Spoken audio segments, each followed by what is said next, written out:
Glória a Deus.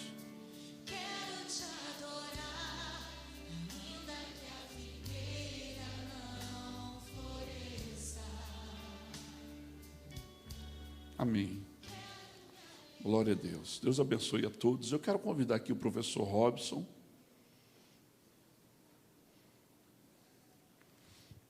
Ele vai ministrar nesta noite mais um estudo da palavra. Temos sido edificados aqui. Eu quero que você se coloque de pé para nós orarmos. Seja bem-vindo, querido. É um prazer tê-lo aqui.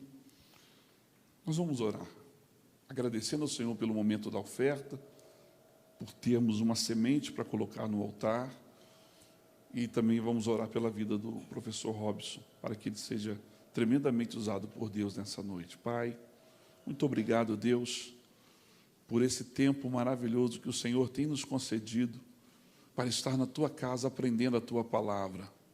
Muito obrigado, Deus, pelas vitórias, pelos livramentos. Hoje foi um dia corrido, difícil, mas o Senhor tem nos guardado e nos abençoado. Quero nesse momento, Pai, orar, pedindo que o Senhor venha usar o Teu Filho mais uma vez, e ele seja instrumento do Senhor, boca de Deus, para falar conosco, Pai. Quero Te agradecer também, Deus, pelas dezenas de casais que estão lá em cima, sendo treinados agora, Pai, para o aconselhamento familiar, o aconselhamento de famílias. Abençoe, usa aquele material, usa, Senhor, a liderança desse ministério de casais, para que seja uma bênção, e que nós tenhamos pessoas preparadas nesta igreja, para desempenhar um ministério lindo, que é aconselhar pessoas com base na Tua palavra. Nós Te agradecemos por tudo, em nome de Jesus, amém. Amados, boa noite, a paz do Senhor, amém? Aproveitando que os irmãos estão de pé, abra sua Bíblia, por gentileza, 1 Samuel, capítulo 1. Obrigado, querido.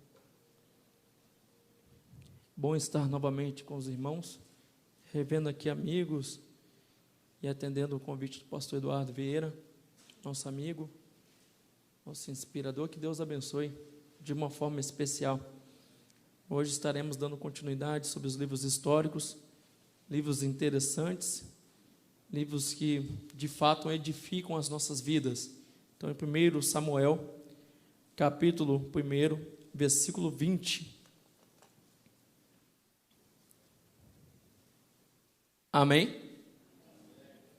Está escrito assim: E sucedeu que, passado alguns tempos, Ana concebeu e teve um filho, e chamou o seu nome Samuel, porque dizia ela: O tenho pedido ao Senhor. Pai, fala conosco em nome de Jesus, amém. Podeis estar sentados? Livro esse interessante, que dá continuidade, que fala período transitório entre os juízes e o início da monarquia. Estudamos até aqui, período em que Israel esteve na conquista da terra de Canaã, e o período da monarquia, antes dele vem um período dos juízes de 350 anos, e logo após vem um período chamado período da monarquia, ou do período onde os reis começam a liderar sobre Israel. Reis esses que de fato chamam a atenção, que nos ensinam alguma coisa, que nos edificam de alguma forma. É uma história muito interessante, quando nós lemos o livro de 1 Samuel, pensando na monarquia, pensando no período onde Israel estava sem rei, estava sendo liderado por juízes, conforme já falamos, e agora Samuel, o último dos juízes, ele vai liderar o povo por algum tempo, então vai começar a monarquia, que é o rei sobre Israel. E vemos nesse versículo que lemos aqui, que o nome dele, ela vai dizer que ele chama Samuel, porque ela fez um pedido a Deus. E normalmente quando a gente fala do nome de Samuel, nós dizemos, Samuel significa pedido a Deus. Mas um grande mestre germânico, segundo Moody, ele vai dizer o seguinte, que na verdade Samuel significa nome de Deus ou nome de Deus. Independente se é o nome de Deus ou pedido de Deus, é um nome que tem um significado muito importante para o povo de Israel. É um dos nomes, podemos dizer, um dos nomes mais notáveis do período de Israel, além de Moisés, além de Davi e outros nomes maravilhosos. Nós temos o nosso amado e querido Samuel, um grande nome que vai aí nos primeiros 24 capítulos ser o chamado do autor desses primeiros 24 capítulos. Alguém diz, mas primeiro e segundo Samuel, por que então o nome dele para os dois livros, sendo que ele escreveu só necessariamente os 24 capítulos iniciais de Samuel? Justamente pela representação, pela figura dele na história de Israel, entre o período dos juízes e o reino de Saul, que é a monarquia, esses dois livros vão ganhar o nome de Samuel, apesar dele não ter escrito todos os capítulos, todos os dois livros. Até porque no capítulo 25 de 1 Samuel vai constar a sua morte, aonde temos Natã e Gade, que vai escrever o restante dos capítulos de 1 Samuel e o segundo livro.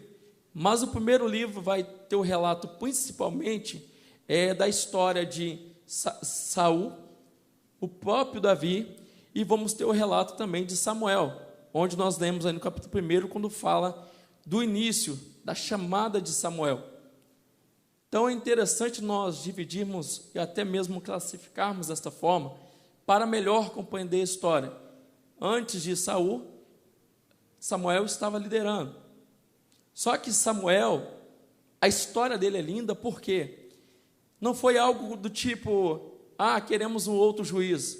Não. O povo estava sob a liderança dos juízes, estava sob a liderança de Eli, o sumo sacerdote, com seus 2 filhos, e era um período de pecado, muitas das vezes, coisas que desagradavam a Deus, e o povo estava debaixo dessa situação. Mas Deus, conforme já dissemos nos livros de Juízes e de Ruth, Deus já havia preparado alguém, estava pensando em alguém que viria para redimir Israel por completo, alguém que viria da linhagem de Davi, alguém que seria ser chamado também o juiz dos juízes, o rei dos reis, que é o próprio Jesus. E Samuel, ele vai surgir com um ministério muito abençoado, que a gente chama ministério tríplice, que além de ser sacerdote, ele também vai ser profeta, ele também vai ser juiz sobre Israel. É alguém que vai ser diferente dos outros juízes, porque temos juízes que se destacaram, tipo Sansão, Gideão e outros, sim, mas ninguém pode ser comparado tão bem quanto Samuel, um juiz que foi reto, um juiz que, digamos, ele unificou as tribos, que estavam muitas das vezes divididas, porque às vezes havia um juiz no norte, outro juiz no sul, ou de uma tribo, mas Samuel é um juiz que vai liderar todas as tribos, todo o povo de Israel, e ele vai acabar, digamos assim, com as idolatrias, com a adoração aos outros deuses, e Deus vai chamar ele de uma forma interessante para dar uma nova história, a nova história de Israel. Interessante, conforme lemos o primeiro capítulo, Ana, esposa de Eucana, ela se entristecia muito porque não tinha filho, enquanto Penina tinha. Ela chorava. E diz o texto que, de uma certa forma, Penina provocava a Ana, porque Ana não tinha filho. E naquela época, não ter filho era uma espécie de maldição, ou ser amaldiçoada por Deus. Já quem tinha filho era alguém que tinha a bênção de Deus, era alguém que tinha um favor de Deus, e ainda mais agradava ao esposo. Mas Eucana vai perguntar para ela, vem cá, eu não sou-te melhor do que 10 filhos? Muito melhor do que uma família? E ela vai um dia ao templo, e ela vai começar a falar com Deus, a pedir a Deus. E era costume dos hebreus orar, e tendo um som, algo que desse para alguém escutar, mas ela não. Ela silenciosamente, ela começa a clamar a Deus. Aí ele diz, olha, você está embriagada? Ainda uma hora dessa? Ela, não, meu Senhor, não estou embriagada. Pelo contrário, a minha alma está angustiada, eu não consigo nem, como é o nosso costume, falar em voz alta. Às vezes nós, enquanto servos de Deus, oramos em alto som, até os nossos vizinhos mais distantes talvez possam escutar. Mas tem vezes que nós estamos orando que só o próprio Deus, de fato, ouvirá as nossas orações e de fato escutará. O bom de tudo é que, falando alto ou falando baixo, Deus tem o poder de escutar as nossas orações. E quando nós oramos com o coração contrito e o espírito quebrantado, com toda a sinceridade, sujeito à vontade de Deus, Deus ele se comove. Deus ele estende a mão e ele abençoa. Mas quando alguém chega com arrogância e diz, eu quero, me dá, és obrigado, ele diz, quem és tu? Não pode requerer, não pode forçar Deus a nada. Mas se pedir o coração com humildade, e ela pedindo com humildade um filho, e ela disse assim, Deus, se o Senhor me dá, ele será um nazireu, ele será alguém separado, ele será alguém consagrado para a tua obra, e entregarei ele na tua casa. Ficarás comigo conforme é o costume, até ser desmamado, que era na faixa dos 3 anos de idade, e depois era entregue então para o serviço do Senhor, junto ao sacerdote ou junto aos levitas. E ela cumpre com esse voto. Daí o texto que diz que é melhor não votar do que votar e não cumprir. Tem pessoas que é desta forma. Quando estão passando por alguma dificuldade, diz, Senhor, se o Senhor fizer, eu também farei. Aí depois que Deus faz, ela não quer cumprir com a parte dela. Como se Deus não fosse cobrar de nós. Então é melhor não fazer voto. Se for fazer, é melhor que cumpra com o voto.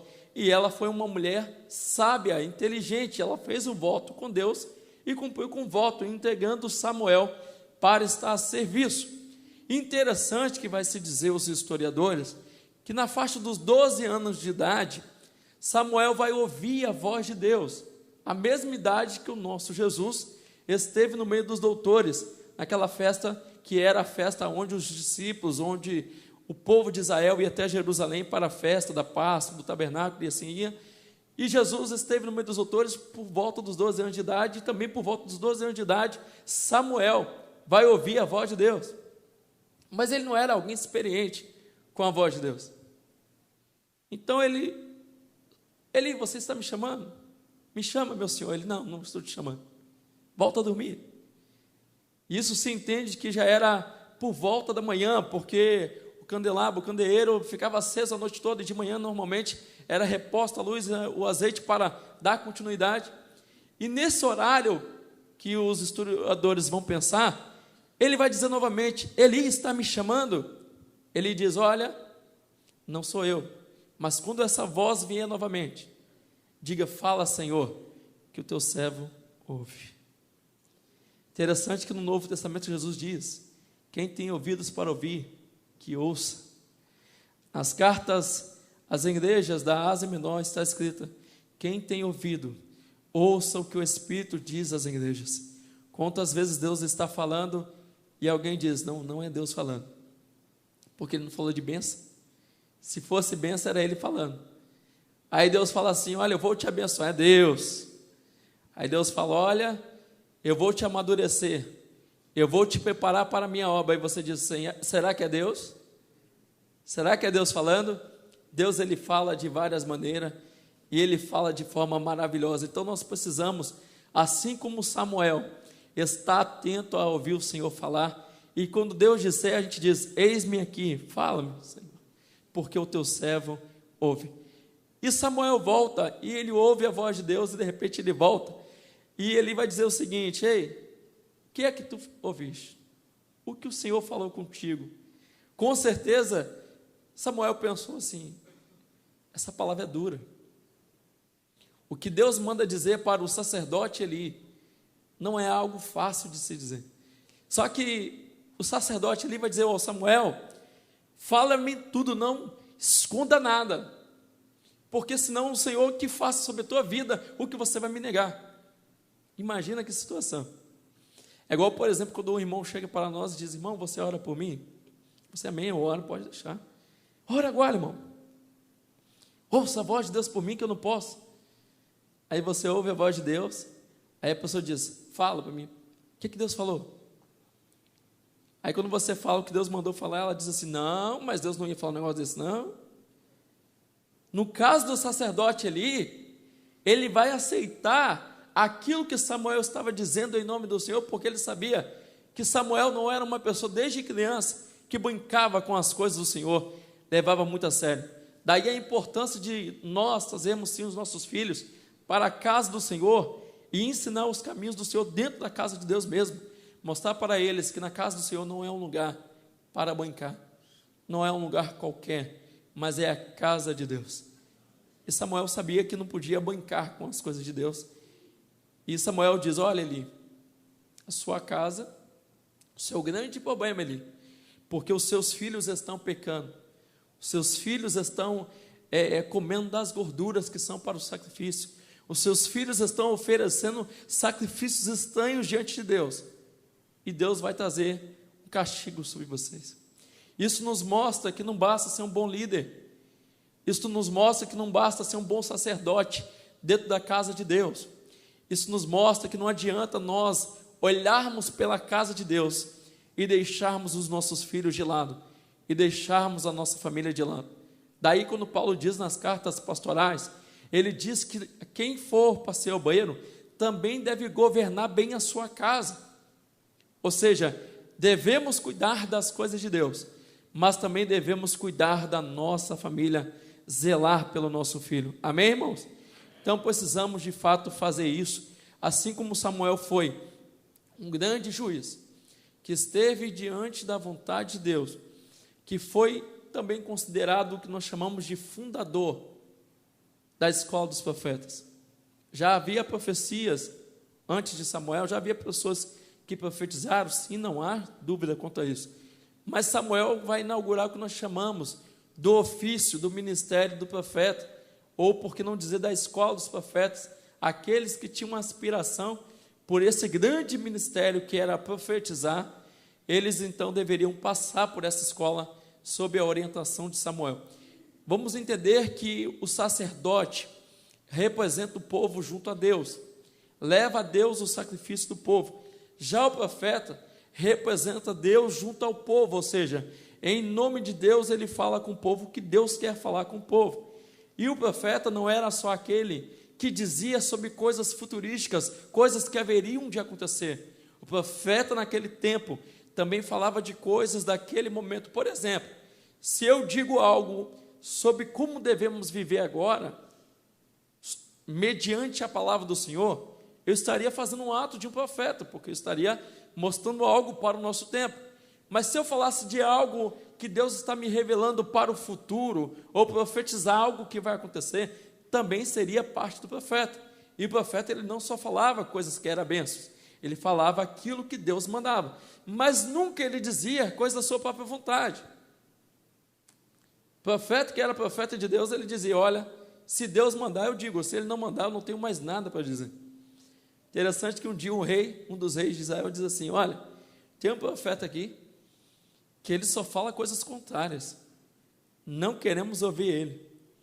Aí um outro rei diz: não, nós queremos ouvir ele, vamos ouvir o que ele tem a dizer. Aí o profeta chega: olha, vocês vão subir e vai morrer, vão perder a guerra. Ele diz: está vendo, esse profeta só fala coisas contrárias. Tem profetas que Deus chama só para abençoar, né? Só para dizer coisas boas. Outros profetas vão dizer coisas duras. Mas todos os profetas, na época de Samuel, passavam pela escola de Samuel, a escola dos profetas. Também vamos perceber, na história do primeiro livro, 1 Samuel, que este livro vai mostrar a derrota dos filisteus. Lembrando que os filisteus foi um dos povos inimigos de Israel. Nós chamamos eles de um povo não descendente dos semitas, mas que habitavam também na terra de Canaã, ou por que não dizer na Palestina, e que enfrentavam muitas das vezes Israel. Eles pelejaram várias vezes contra Israel, mas só que aqui no 1 Samuel vamos ver que através de Samuel eles vão ser derrotados por Deus. Interessante que quando o sacerdote ele ouve, escuta que a arca é tomada, acontece o que com ele? Ele cai da cadeira e morre. Seus filhos já haviam morrido. A arca havia sido tomada por quem? Pelos filisteus. Eles fizeram questão de retomar a arca. Levaram a arca dizendo o seguinte: olha, nós estamos no meio de uma luta. Se levarmos a arca de Deus, a vitória está ganha. Só que eles não ganharam a vitória contra os filisteus e ainda perderam a arca. Lembrando que a arca representava a presença de Deus. É o que nós vemos, tanto no Novo Testamento como nos dias atuais. Pessoas usando o nome de Deus, o nome de Jesus, usando a Bíblia Sagrada como um amuleto. Lembra dos homens, filhos do sacerdote? Sai em nome de Jesus. Aí não saiu. Então sai em nome do Jesus que Paulo prega. Ah, o diabo, olha, eu conheço muito bem quem é Paulo, sei quem é Jesus, mas vocês não sei. Ou seja, o nome de Deus não é para ser usado como um amuleto, nem a Bíblia. Tem gente que deixa o Salmo 91 aberto e diz assim: nenhum mal chegará à minha tenda, como se bastasse deixar o Salmo aberto em cima da estante. Então nós temos que entender que aquilo que é sagrado, aquilo que representa Deus, também deve ser usado de uma forma muito séria. Então, quando se leva a arca, o próprio Deus se encarrega, né, de cuidar, de guardar e tudo mais. Vamos ver a história que Dagon, um dos deuses dos filisteus, vai cair diante da arca. Olha que interessante. O grande Deus dos filisteus vai cair diante da arca. Ou seja, o inimigo de Deus cai diante de Deus, porque diante de Deus ninguém fica. Amém? Nosso Deus é maior. E ainda por cima, amados, vamos ver que os filisteus vão ser penalizados 7 meses porque ficaram com a arca. Interessante que a presença de Deus é bênção. Mas é bênção para quem? Para quem está no caminho.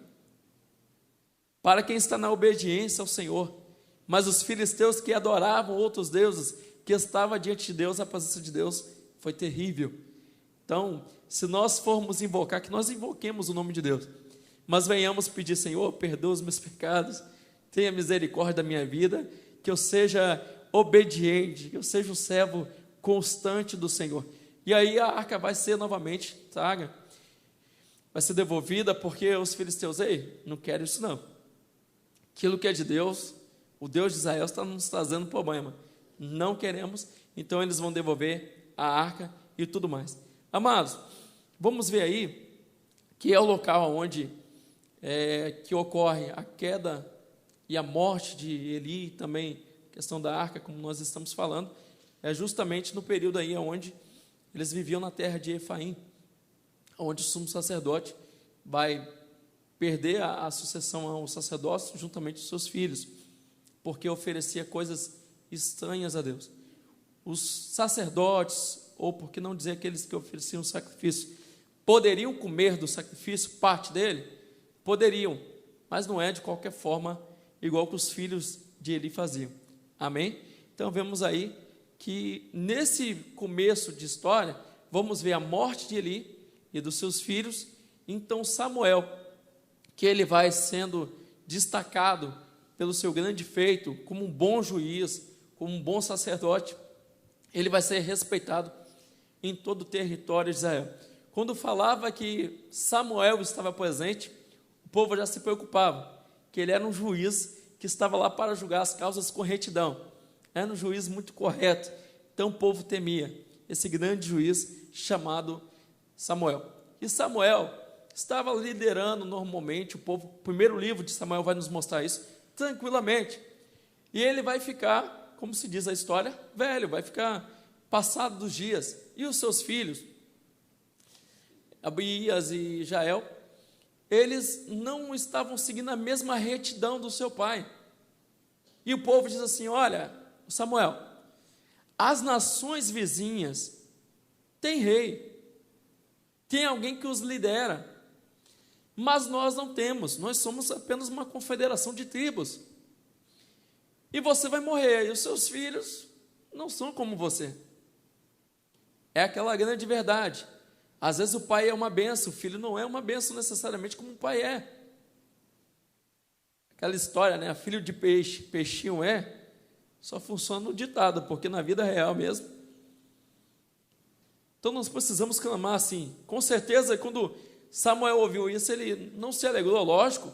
Melhor seria ter os seus filhos na sucessão, e os seus filhos sendo bênção, mas os seus filhos são rejeitados desde já.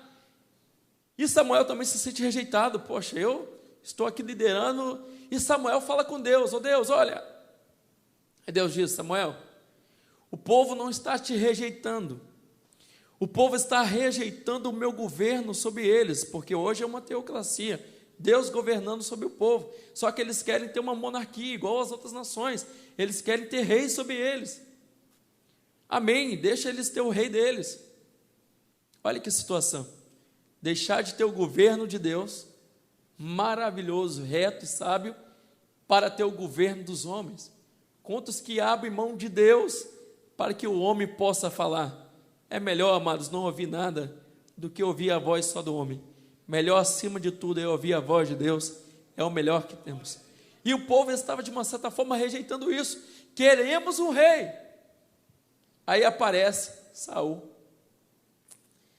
Saul diz a história que Deus vai escolher Saul. Saul, que era da tribo de Benjamim, um homem forte, com boa estatura, um homem característico para guerrear, até porque Israel queria alguém que tivesse uma representação militar, alguém que pudesse guerrear junto a eles. E Deus vai permitir, Samuel vai lá, vai ungir Saul, e diz que o Espírito de Deus vai se apoderar de Saul e vai mudar o coração dele. Olha que interessante. Quando o Espírito de Deus vem sobre o homem, Deus ele faz o que com o homem? Ele muda o homem. Se o homem até hoje não foi mudado, se não houve transformação na vida, até hoje o Espírito de Deus não veio sobre a pessoa. Porque quando o Espírito de Deus vem sobre nós, amados, o nosso coração é transformado, o nosso coração é mudado. E isso que aconteceu com Saul, o Espírito de Deus vai se apoderar de Saul e ele vai até profetizar, vai ser uma bênção. Ele começou muito bem, tendo a aceitação do povo, tendo a aceitação de Deus, e o próprio Samuel, o justo juiz, vai ter uma afeição por Saul. Só que Saul faz uma coisa que acontece com muita gente, quando começa uma bênção, começam tranquilos, começam na dependência de Deus, de repente, começa a sair da vontade de Deus. Tinha que oferecer um sacrifício, cadê Samuel? Nada de Samuel aparecer. Saul pensou, eu sou um rei mesmo? Eu tenho liderança sobre Israel? Se Samuel não está aqui, eu faço o sacrifício, está demorando demais. Quando ele está oferecendo sacrifício, chega Samuel, que faz Saul? Só quem poderia oferecer sacrifício naquele tempo, só quem poderia fazer o trabalho que Saul estava querendo fazer, era um sacerdote. Ou seja, Saul estava infringindo a lei de Deus, a lei mosaica. E ele é repreendido por isso. Também Deus dá uma ordem para ele derrotar, matar o inimigo, e ele, não, vou poupar alguém. Vou agradar a Deus se eu poupar alguém, vou poupar o rei, vou poupar alguma coisa. E o que acontece? Deus o vai rejeitar, porque ele desobedeceu à vontade de Deus. Amados, quer ele continuar sendo uma bênção? Comece debaixo da humildade, comece debaixo da obediência de Deus, mas continue na obediência a Deus. Se ele mandar parar, para. Se ele mandar andar, ande, mas fique debaixo da vontade de Deus. Às vezes a vontade de Deus é estar dentro de uma cova. Às vezes a vontade de Deus é estar na fornalha de fogo. Às vezes a vontade de Deus nos faz estar no deserto. Às vezes a vontade de Deus nos faz estar dentro do grande peixe. Mas é melhor estar dentro da vontade de Deus e ter a bênção de Deus do que estar no palácio sem Deus. E foi o que aconteceu com Saul. Deus o rejeita. Deus, então, agora pede um novo rei, porque Saul havia desagradado a Deus. E olha que a história vai nos mostrar que Saul vai reinar sobre Israel por 40 anos, amados. Ele passou a maior parte do seu tempo reinando sobre Israel, já rejeitado por Deus. Ele é rejeitado por Deus, mesmo tendo reinado 40 anos sobre Israel. Aí o que nós chamamos o primeiro rei do Reino Unido, Saul, sendo rejeitado, Deus manda que ele seja substituído, e alguém que vai substituir ele é chamado de Davi, o grande Davi que nós conhecemos. Interessante que a história vai nos mostrar Deus falando assim: Samuel, pega um novilho e vai à casa de Jessé o belemita, porque de lá eu tenho me provido de um rei. Aí Samuel: Senhor, já disse para Saul que ele foi rejeitado. Agora eu ia ungir um outro rei, isso vai dar problema. Interessante que Samuel, obediente a Deus, ele vai. Quando ele chega, os anciões logo perguntaram: é de paz a tua vinda? Aí Samuel: não é de paz, eu vim para sacrificar. Quando chega na casa de Jessé, passaram os filhos de Jessé. No total, os filhos de Jessé são 8. Lembrando que uma é uma mulher, uma jovem. Deus não havia escolhido nenhum dos homens, que Samuel olhou assim e falou: é esse o ungido de Deus. Aí Deus: Samuel, eu não olho para a aparência, eu não olho como o homem vê, eu olho para o coração. Ainda não é este. Samuel pergunta para Jessé: Jessé, tem outro filho? Tem um menor. E o menor faz o quê? O menor está lá apacentando as ovelhas. Deus não chama desocupado, Deus chama quem está trabalhando. Tem muita gente que quer ser obreiro, ele fala assim: depois que eu for obreiro eu começo a trabalhar. Começa a trabalhar antes, meu filho. Eu queria ser diácono, não é nem cooperador. Começa a fazer um trabalho de cooperador, vai com calma. Uma coisa que eu aprendi na minha vida é: faça sem esperar e receba o que você não esperava. É a melhor coisa que tem. Faça, trabalhe. Interessante que Davi lutava pelas ovelhas do seu pai com a sua própria vida. Ele vai chegar a dizer mais à frente na história: ô Saul, eu enfrentei leão, eu enfrentei urso, mas eu não deixei a ovelha do meu pai se perder. Olha que interessante. Quem é guerreiro, quem é líder de verdade, ele luta pelos menores, pelos mais fracos, mesmo sabendo que não vai ganhar nada em troca por isso. O que uma ovelha poderia dizer para ele? Obrigado, Davi, você salvou minha vida? Mas ele fazia de coração. E quando ele chega, ele então é ungido, é o que nós chamamos a primeira unção. Só que ele é ungido e já logo é rei sobre Israel? Não. A história vai nos mostrar que ele ficou anos e anos ainda sem ser rei sobre Israel. Que interessante, amados, essa história nos mostra justamente isso, que às vezes a unção de Deus sobre nós revela algo que vai acontecer daqui 10 anos, 20 anos. Eu me lembro que Deus me fez uma promessa, eu ainda tinha 10 anos de idade, foi se cumprir agora. Agora, só nesse tempo moderno, pós-moderno que nós vivemos, é tudo fast food, né? É para ontem, é para agora. Deus vai te levantar como pastor. Pastor, me unge, hein? Ouviu, pastor Eduardo Vieira, me unge, porque a profecia do profeta aí. Deus vai te levantar para louvar. Ele já quer viajar para outros países, nem cantou na igreja ainda, já quer cantar internacionalmente. Então nós precisamos aprender com Davi a ficar sob a vontade de Deus. E olha que interessante, amados. Vamos ver que este lugar aí, esse vale, é o lugar onde teve a guerra entre os filisteus e o povo de Israel. Vamos ver nesse lugar aí que Davi vai levar o alimento para os seus irmãos, e ele vê a chamada afronta, né? O desafio de Golias contra Israel. E ele ouve, ele não foi chamado para a guerra. Ele ouve a afronta e diz assim: ei, afrontaste o Deus vivo? Não. Alguém tem que fazer alguma coisa. O pastor Simon Araújo, ele vai dizer sobre as mentiras contadas sobre Golias. Como assim, irmão? Mentiras contadas sobre Golias. Você já leu e releu essa história sobre Golias e Davi?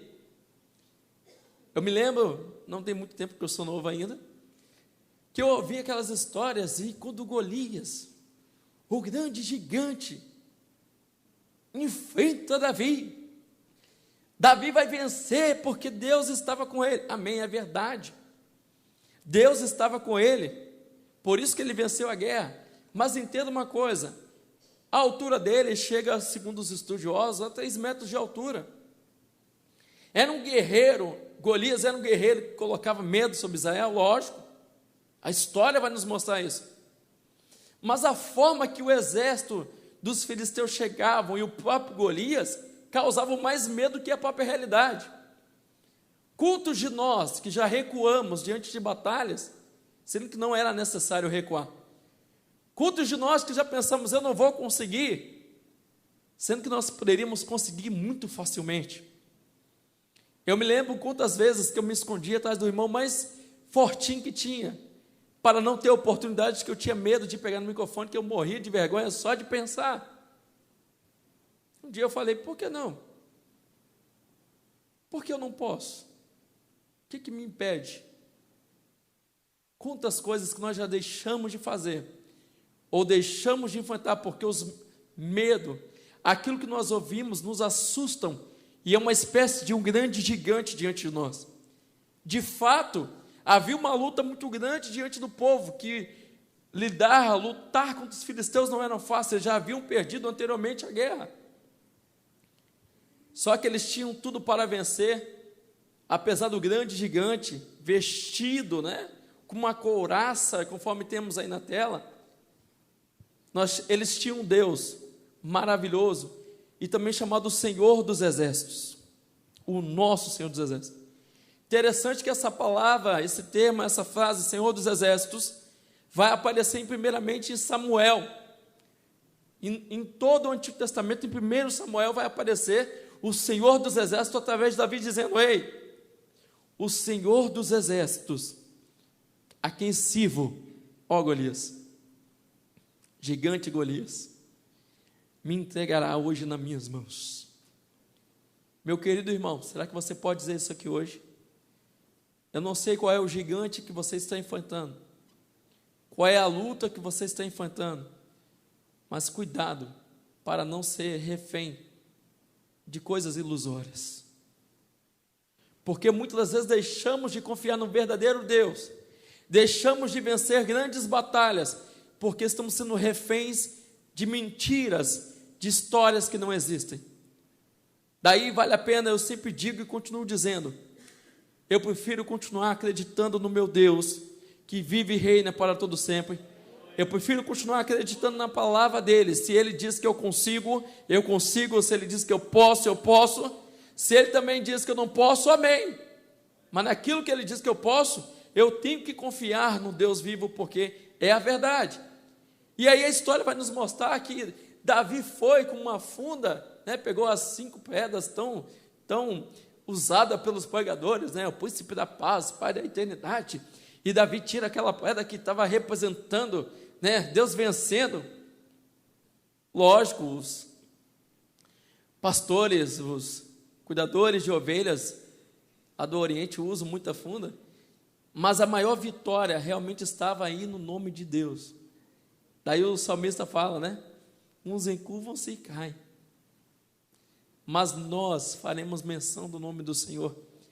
Ele vai dizer, olha, Golias, você vem para mim, contra mim, com espada, com lança, com escudo, o seu escudeiro está aí na sua frente para te defender, mas eu tenho acima de tudo, eu tenho um Deus vivo que me dá vitória. Então, essa história vai nos mostrar que Davi vai vencer, e nisso que ele vence, as mulheres de Israel, o povo de Israel vai começar a cantar, ei, Saul venceu, Saul é o grande rei, mas Davi é melhor, hein?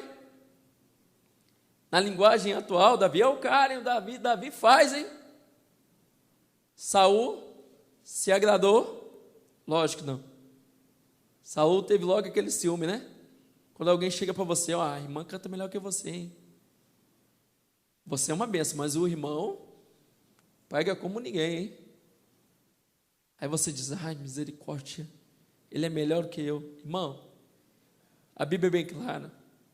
Chorar com os que choram, se alegra com os que se alegram, dai honra a quem tem honra. Se teu irmão faz melhor que você, amém, glória a Deus por isso, que Deus continue usando. O importante é que na obra de Deus nós estamos aí à disposição para fazer a vontade de Deus. A verdade é, ninguém é melhor do que ninguém. A verdade é que cada um de nós fomos chamados para algo dentro da obra de Deus para fazer. E Saul vai ter inveja, ciúme de Davi por causa disso. Só que um dia ele sendo atormentado pelos espíritos, né, que vinha, interessante que o texto vai dizer que o espírito mal vinha da parte de Deus, o que era normal do judeu dizer que se o bem viesse era de Deus, se o mal viesse era de Deus. Hoje Deus está fazendo a gente dizer, o diabo, cuidado, hein? E o povo dizia, olha, o espírito mal da parte do Senhor está atormentando Saul. Saul, chama alguém para tocar, porque é comum, é normal alguém com uma harpa, com uma música cantar, e daí os males vão se espantar. Tem até aquele ditado, né? Quem canta, os males espantam. Quem nós vamos chamar? Chama Davi. É um grande cantor que quando ele cantar, olha, Saul, você vai... E de fato, aí um dia está lá, Davi cantando, tocando a harpa, né?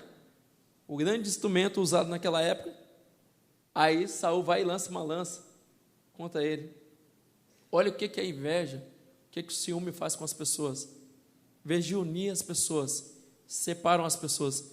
Por isso que Paulo vai dizer que o ciúme e a inveja é obra da carne e não do Espírito. Porque Deus ele gosta e ama a união e não a separação e não a divisão. Interessante que também na casa de Saul tinha aí chamado 6 filhos, um deles é Jonas, vai criar uma grande amizade por Davi.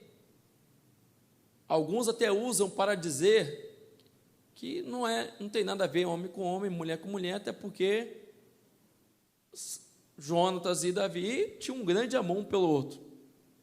Se você for buscar no original e no contexto, não se está se falando do amor hoje, propagado aí, o amor chamado amor eros, entre homem e homem e mulher. O amor aí se trata mais de um carinho, algo que não tem nada a ver com a questão sexual. Então, usar esse texto para dizer que homem com homem é bíblico, não, dentro do contexto não tem qualquer respaldo para isso. Era um amor lindo. Hoje até é difícil, né, dizer para os nossos irmãos, eu te amo, aí os irmãos têm até dificuldade para dizer, né? Mas não tem problema, irmão, você pode dizer para o seu irmão, eu te amo em Cristo Jesus, de preferência que não seja de palavras, mas que seja de coração, amém? Que possamos amar os nossos irmãos, porque isso é bíblico. Davi tinha esse grande amor por Jonatas. Interessante que possivelmente Jonatas sabia dessa unção que havia sobre Davi. Mesmo ele sendo possível sucessor ao trono, que Jonatas era o filho mais velho, você não vai ver ele com inveja de Davi. Você não vai ver ele lutando contra Davi. Pelo contrário, você vai ver o apoio dele a Davi. Olha que interessante. Só que quando Saul começa a perseguir a Davi então tem que fugir. Davi foge. Olha que Davi já tinha unção para ser rei. Davi foge. E ele vai para um lugar que a gente fala que é o deserto, e um dos lugares que se destaca é a chamada caverna, a caverna de Adulão. Olha que interessante. Um lugar que ficava no vale. Nessa caverna nós vamos falar dos guerreiros de Davi. Quem eram os guerreiros dele inicialmente? Eram os mais estrategistas de guerra? Eram os melhores possíveis? Diz o texto que eram os endividados, os amargurados. E Davi torna esses homens em grandes guerreiros, que a gente vai chamar nos livros de 1 Samuel e 2 Samuel de valentes de Davi. Os valentes de Davi. Um dia Davi diz assim: ei, quem me dera beber das águas da cisterna de Jerusalém. Aí um dos guerreiros dele vai até lá e pega a água, traz para Davi e diz: Davi, aqui é a água. Davi, ei, eu não sou digno de tomar essa água. Davi não mandou.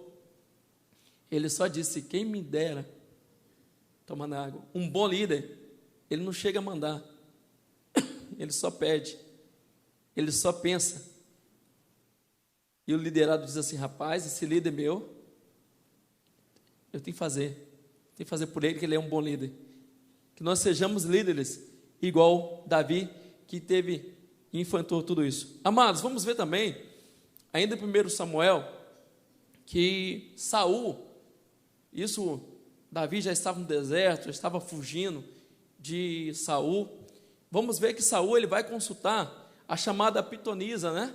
A feiticeira, porque ele ia para a guerra.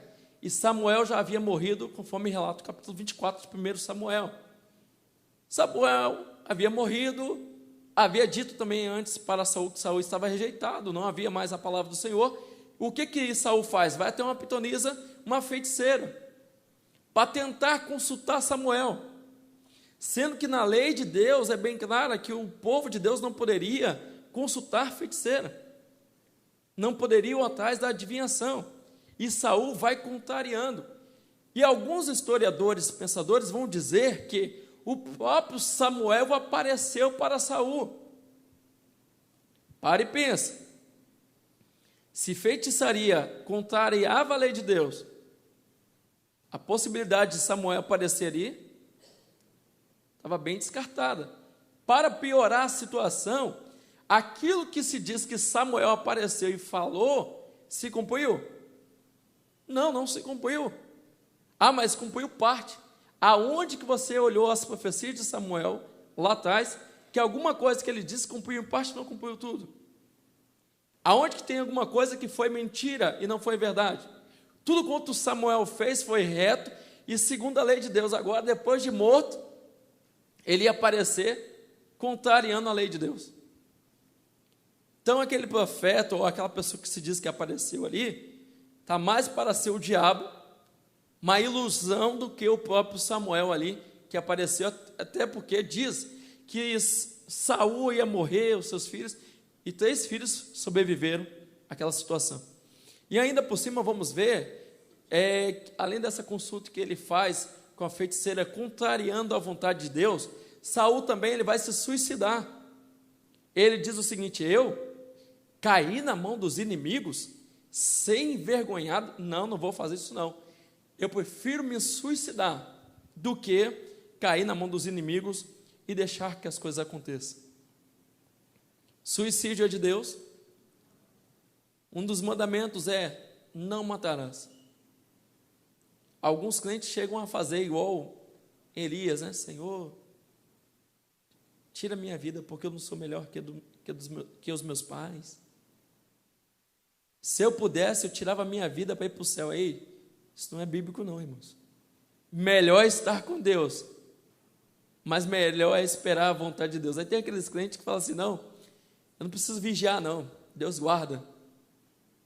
Cuidado para não arriscar a sua própria vida desnecessariamente. Mas Saul aqui, vamos ver que ele tenta fazer algo para salvar o quê? Entre aspas, a sua imagem, a sua reputação.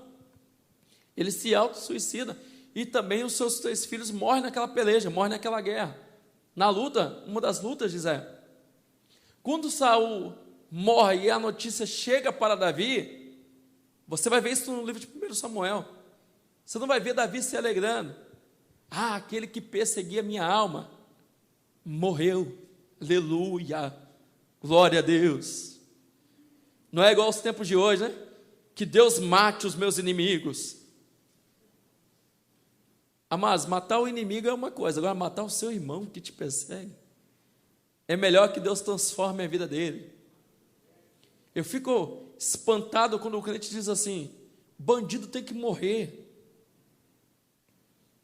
assassino tem que morrer. Quem não é crente pensa assim. O crente não, que Deus salve a vida dele, que Deus transforme a vida dele, que Deus muda a história dele. Não importa o que ele fez, o que ele faz, mas que Deus transforme a vida dele. É assim que o cristão pensa. A partir do Novo Testamento vamos enxergar isso. E Davi já tinha esse coração. Ele, olha, tudo bem que Saul me perseguia, eu tive a oportunidade até de matar ele, mas eu não fiz, porque eu não toco no ungido de Deus, e também eu não me alegro com a morte dele. Aí Davi, vamos ver que Davi, que era da tribo de Judá, sendo que Saul da tribo de Benjamim, Davi ele vai liderar, vai ser empossado como rei, não logo como rei de todo Israel, mas uma das coisas interessantes que vemos Davi fazer em relação à casa de Saul, é ver se existia alguém da casa de Saul para poder honrar. Olha que coisa interessante. Você faria isso? Amém ou amém? Se o teu inimigo viesse contra você, você ia lá honrar ainda, procurar alguém para honrar ele? Nós precisamos ter esse coração de Davi. Não se alegrar necessariamente nessas situações e ainda por cima ter um coração bondoso, um coração de amor, como disse Jesus, né? Pagar o mal com o bem. Aí alguém diz assim, irmão, você está dando história de carochinha aí, você não faz isso não. Mas eu já fiz muita coisa que você não sabe. Já fiz muita coisa, não para me gloriar, estou dizendo que nós temos que pagar aquilo que vivemos. Nós devemos sim estender as mãos para aquele que nos recua o estender as mãos. Nós devemos fazer o bem, mesmo quando nós não recebemos o bem. E isso é possível fazer quando deixamos Jesus dominar o nosso coração.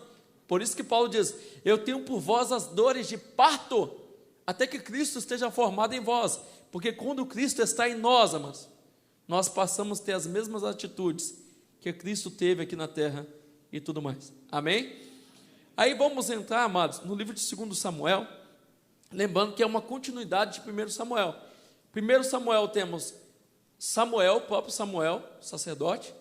Aí temos o rei Saul, reinando por 40 anos, e também sendo rejeitado por Deus. E temos no final da história de 1 Samuel, a queda de Saul, aquele que foi rejeitado, e aí é onde vai começar a história sobre Davi, o grande rei. Como eu já disse, o livro de 1 Samuel, os 24 capítulos iniciais, o próprio Samuel é atribuído a ele a autoria. Os últimos capítulos de 1 Samuel e todo o segundo livro é atribuído a Natã e Gade, profeta aí também, a autoria desse livro aí sobre 2 Samuel. Interessante, quando se fala do esboço aí, nós vamos ver a elevação de Davi, a queda de Davi, e também vamos ver os últimos atos de Davi. Interessante que vamos perceber aí que Davi fez coisas abomináveis, por exemplo, adultério, assassinato. Mesmo assim vai ser dado a ele o nome de homem segundo o coração de Deus. Davi foi perfeito? Não. Mas ele foi um homem segundo o coração de Deus. Uma das coisas que faz Davi ser um homem segundo o coração de Deus, que ele tirou a idolatria. Você não vai ver no período de Davi reinando, o povo adorando outros deuses. Davi pode ter feito qualquer coisa, mas Davi foi o homem fiel ao Deus verdadeiro, ao Deus vivo. Vamos ver em Davi um contraste, né? Entre o homem velho e o novo homem, aquele que peca, mas ao mesmo tempo quer fazer a vontade de Deus. Então a história vai ser por volta de 37 anos, né? Mostrando aí esse segundo livro. Davi ele vai reinar sobre Hebrom por 7 anos. É a segunda unção. Depois ele vai receber uma unção para reinar sobre todo Israel. É o que nós vamos falar aí, que ele reinou por 40 anos também. Ou seja, Davi é o segundo rei do Reino Unido, que vai liderar Israel por 40 anos. Interessante que primeiro ele reina em Hebrom, e depois ele vai reinar sobre todo Israel, e a sua capital agora, o lugar da onde ele ia liderar, era em Jerusalém, que antes era chamado de Jebus, os jebuseus que reinavam lá, dominavam. Davi vai conquistar a cidade de Jebus, e vai fazer dela a capital, chamada Jerusalém, a capital religiosa e a capital onde ele reinaria sobre todo Israel, onde vamos ver também o próprio Salomão reinando também de Jerusalém sobre todo Israel. Então, antes de ser Jerusalém, era chamado de Jebus. Interessante, irmãos, quando vemos aí, temos várias partes, né, que rodeava aí, só que o lugar estratégico para Davi foi Jebus, porque era um lugar montanhoso, onde se entendia que era um lugar de fortaleza, próprio para um palácio, ok? Palácio do rei. É diferente, por exemplo, quando nós falamos tabernáculo de Deus, nós também usamos o termo palácio de Jeová. Palácio de Jeová se atribui à casa de Deus.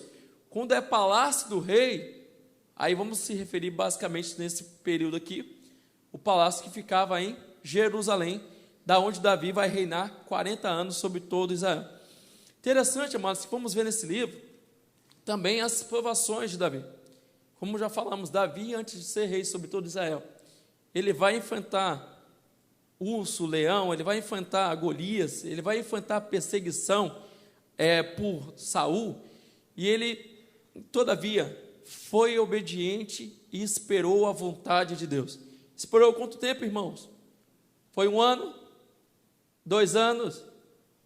Não, vários anos ele esperou para reinar sobre todo Israel. E foi um dos reis mais conceituados sobre todo Israel, e é onde Deus vai fazer uma promessa muito linda. Olha que interessante. Davi, ele era, além de rei, era cantor, era músico, era também pastor, não necessariamente pastor de igreja, pastor de ovelha, mas um homem que teve vários talentos. Temos aí os salmos de Davi.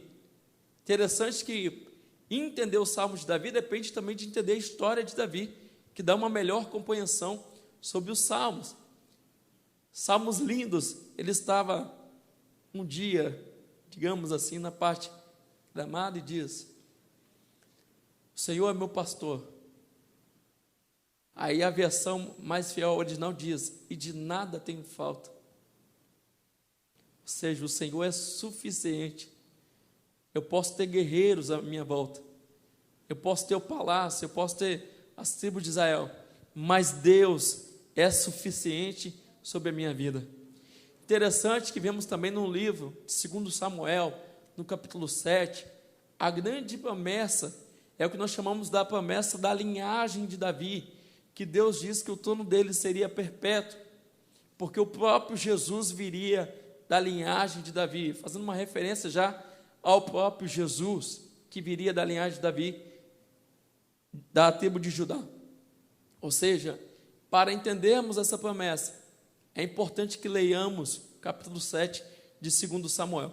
Amados, também temos aí o que nós chamamos de contraste entre Davi e Saul. Davi reinou 40 anos, Saul reinou 40 anos. Davi foi escolhido por Deus, Saul também foi escolhido por Deus. Davi no final teve êxito, teve sucesso, mas Saul fracassou no final de tudo. Olha que diferença. Às vezes nós achamos, né? Importante é começar bem. Não, importante é começar bem e também terminar bem. Apesar disso, Davi um dia, sendo um grande guerreiro, que estava sempre diante de batalhas, que conquistou vários inimigos que sempre se opunham a Israel. Davi um dia ele fica ocioso, como diz o ditado, a mente vazia, o quê? Aí ele fica quieto, tranquilo, deixa os guerreiros guerrear, eu vou descansar um pouco. O crente é igual a águia, mesmo descansando, ela continua voando, ela não para. Aí Davi fica olhando, olha, eu posso, né? Então, por favor, manda chamar. A famosa história de Batseba. Então, tem aquela coisa que nós chamamos de crueldade, onde Davi manda uma carta e diz assim, que Urias seja colocado de frente na batalha. O caso que, entre aspas, a gente chama de uma mancha no reinado de Davi, apesar disso, Deus ainda não tira o termo dele, o homem segundo o coração de Deus. E um dia o profeta, com toda humildade e sabedoria, lógico, falar com o rei, ele diz, rei, olha, temos uma situação assim, assim, assim. Aí o rei diz, olha, esse homem tem que morrer. Aí o profeta Natan diz, olha, ô Davi, esse homem é você. Você poderia ter qualquer coisa, você teve o querer a mulher do teu próximo e ainda mandou matar o teu próximo. Davi então se arrepende, mas Deus diz, fala, olha, o perdão existe, mas as consequências estarão sobre a tua casa. A espada não sairá da tua casa. Isso também está no Novo Testamento, amados. Apesar de Deus nos perdoar e nos amar, as consequências vêm. Daí é bom a gente escolher o que a gente vai semear, porque semear a gente escolhe, mas colher não tem como escolher o que a gente vai colher. E a espada ficou sobre a casa de Davi, e vamos ver que coisas desastrosas vão acontecer, como temos o filho dele, Absalão, que Absalão vai se revoltar contra o próprio pai e lutar contra o próprio pai. Que situação triste. Temos o caso da filha de Davi, do estupro, temos o caso do irmão que mata o irmão, temos o caso de Absalão que luta. Olha que situação. Um homem com um reinado brilhante como Davi, que conseguia liderar muito bem os guerreiros de Israel, mas estava com a sua casa numa situação complicada. Nós estamos vivendo em muitos lugares histórias como essa, e vendo pessoas que muitas vezes estão na igreja fazendo um grande trabalho, mas estão deixando de cuidar da sua família, e a família está numa situação muito caótica. Então nós precisamos também orar pelas nossas famílias, para que enquanto fazemos a obra de Deus, a nossa família possa ser guardada e abençoada por Deus sempre, irmãos. E aí vamos ver que Davi tem que lutar de uma certa forma contra o próprio filho, mas Deus é tão misericordioso que poupou essa luta, que o cabelo de Absalão era tão grande e pesado, que vai agarrar nos galhos de uma árvore e ele vai morrer. Pensa que Davi se alegrou? Não. Mesmo sabendo que o seu filho, a quem lutou contra ele, morreu, Davi não vai se alegrar com essa história, mas pelo contrário, ele vai se entristecer porque viu isso acontecer com seu filho. Só que Davi também tem uma coisa muito interessante. Além de expulsar a idolatria do meio de Israel, ele quer construir uma casa para a adoração do nome de Deus. Deus fala a Davi: você pode ajuntar os materiais, mas tu é um homem de mãos de sangue, então você não pode. Mas Davi diz: olha, eu quero um terreno onde eu possa pagar por esse terreno, porque para Deus tem que ser com sacrifício, não é simplesmente de qualquer forma. Quando Deus fala: meu filho, venha, ele diz assim: Deus, se não for me incomodar, eu vou. Se não for me custar nada, eu vou. Mas Davi é diferente. Davi diz: olha, eu vou fazer, mas eu quero fazer com sacrifício, eu quero fazer o melhor para Deus, eu quero me esforçar para Deus, porque Deus é tão bom comigo, conosco, que nós não podemos fazer de qualquer forma. E aí ele também faz o que nós chamamos de recenseamento, a contagem, e isso vai ser de punição, porque não poderia ele fazer e ele fez. Mesmo assim, o livro de 2 Samuel vai nos relatar a história desse grande homem, do homem chamado Rei Davi, o homem que recebeu a promessa messiânica do rei que seria o rei perpétuo, chamado Jesus Cristo, que reina sobre a nossa vida até hoje. Davi passou, Samuel passou, mas o juiz, que é o nosso Jesus, permanece. O rei, que é o nosso Jesus, permanece. Aí eu fecho dizendo aquilo que o escritor aos Hebreus diz: Jesus Cristo é o mesmo ontem, hoje, eternamente o mesmo Deus. Amém? Feche seus olhos, amados, uma oração rápida. Senhor Deus, que o Senhor continue nos ajudando a estudar a Tua palavra dia após dia, que possamos meditar nela dia e noite, entendendo a Tua vontade por meio da Tua palavra, em nome de Jesus, Pai. Amém. Glória a Deus. Quantos foram abençoados com esse ensino? É importante demais esse estudo sistemático da palavra, no caso nosso, sequencial, porque nos dá uma visão muito mais abrangente. Glória a Deus. Queridos, nós vamos encerrar esse culto, mas eu preciso informar a vocês que eu vou estar servindo a Santa Ceia para aqueles que não vieram na ceia no sábado. Foi uma bênção a ceia, foi uma festa espiritual. Deus se manifestou no nosso meio. Mas eu sei que muitos não puderam vir, mas vão poder participar da ceia. Amanhã tem oração 6 da manhã e às 15 horas. 6 da manhã e às 15 horas. Você está convidado. Ofereço culto em ação de graças pelo aniversário da minha amada mãe, Regina Helena Corbelari. Vem aqui, irmã Regina. Cadê a abençoada? Vem cá. 71 anos, irmão. Olha só.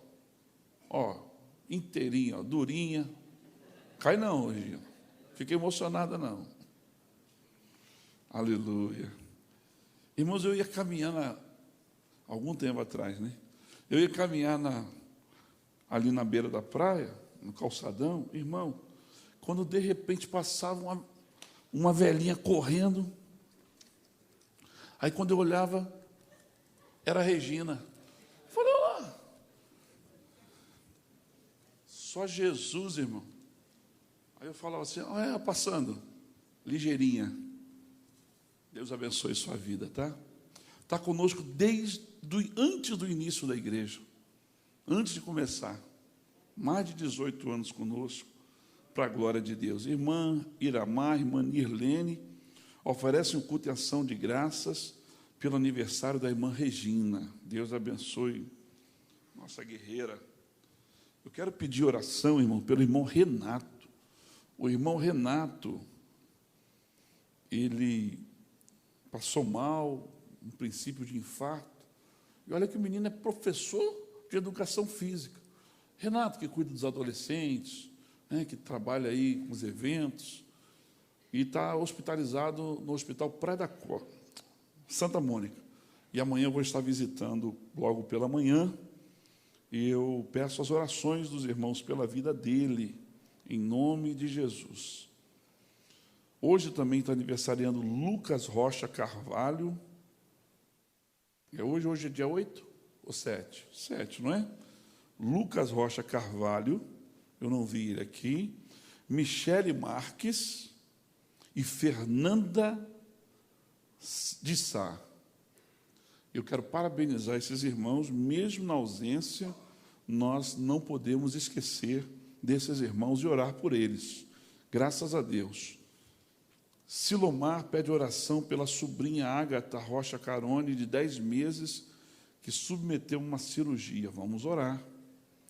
Peço oração pela irmã Alaí. Quinta-feira vai passar por uma cirurgia na coluna. Quem pede é a irmã Luzia. Vamos orar. Toda a igreja de pé agora. Quero agradecer ao professor Robson. Deus abençoe sua vida.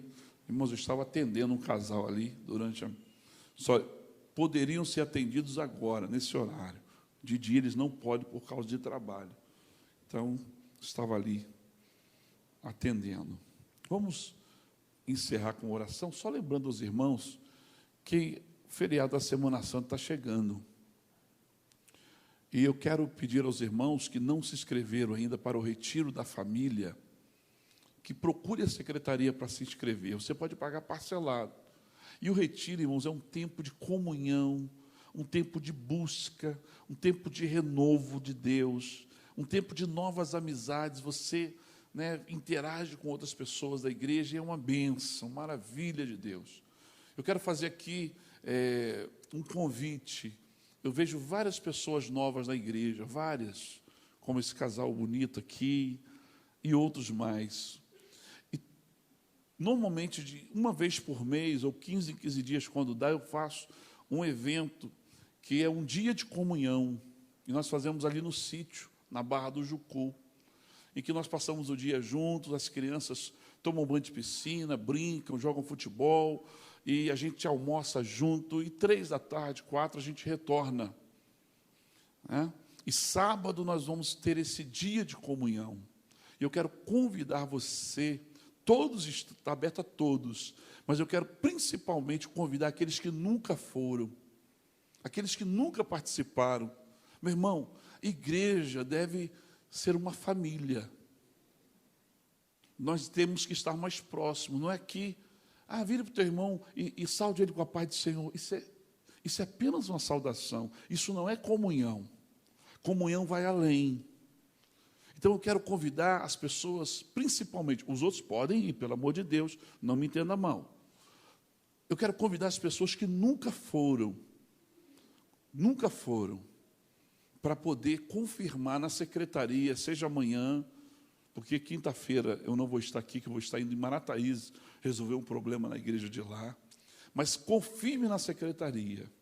Aí a secretaria, o pessoal vai falar o que você deve levar, que vai ser 1 quilo de linguiça, 1 quilo de frango, e o restante a minha esposa faz, porque ela arrebenta nessa questão aí, porque ela ama servir, ela gosta de fazer as coisas para servir os irmãos. Mas você vai levar o básico, certo? Vai levar o básico, nada pesado, não vai ficar caro para ninguém. Se você fosse num restaurante, no self-service, você gastaria com você mais do que você vai investir para levar, mas a família toda pode ir. Agora, não é para levar primo, sobrinho, periquito, papagaio, não. É só a família, amém? Mas nós vamos ter um dia de comunhão. E tem gente que nunca foi, Eduardo nunca foi, né? Evangelista Eduardo, sem chegada, e tem várias pessoas aqui. Nós queremos vocês com a gente ali, um dia de bênção, de comunhão. Não tem culto à noite, então não tem, mas à tarde a gente toma um café da tarde, abençoado, né? Coisa gostosa. Eu quero você lá. Venha participar conosco. Vai ser um dia maravilhoso na presença do Senhor.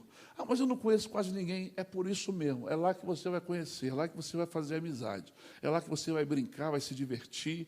Vai ser um dia maravilhoso. Amém? Vire para o teu irmão do teu lado e fala assim, você está convidado.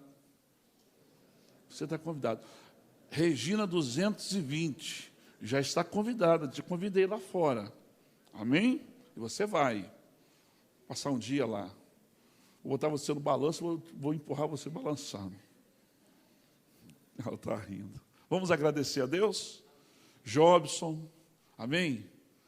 Olha lá, até o namorado sumido, aleluia. Não vou chamar de seu apelido não, porque respeitar o policial.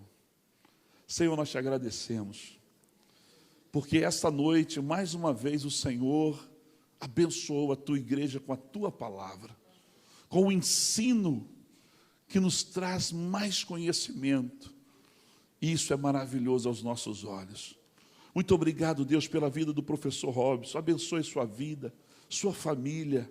Que o Senhor esteja acrescentando a cada dia o teu servo e abençoando grandemente.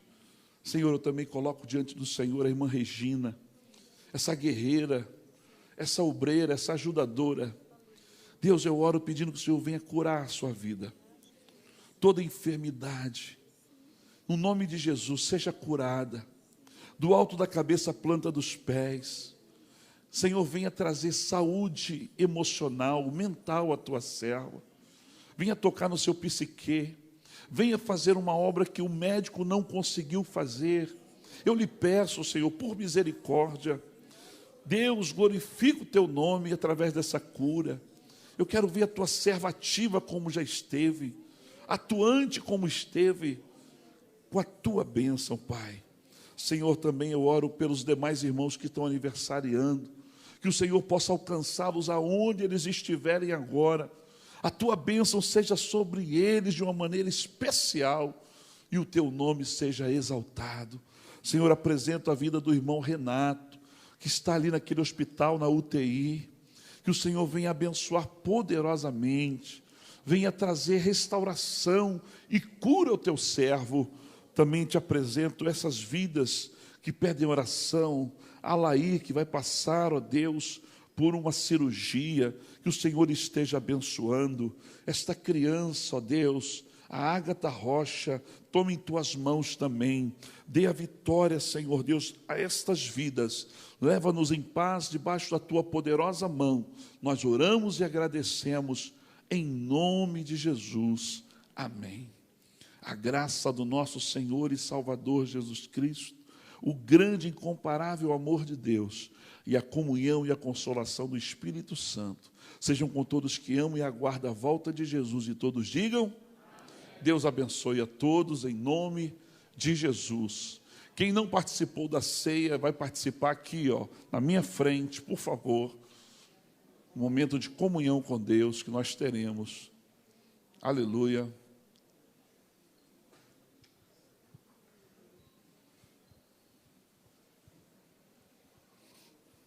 Todos que não participaram da ceia, se dirijam aqui, por favor.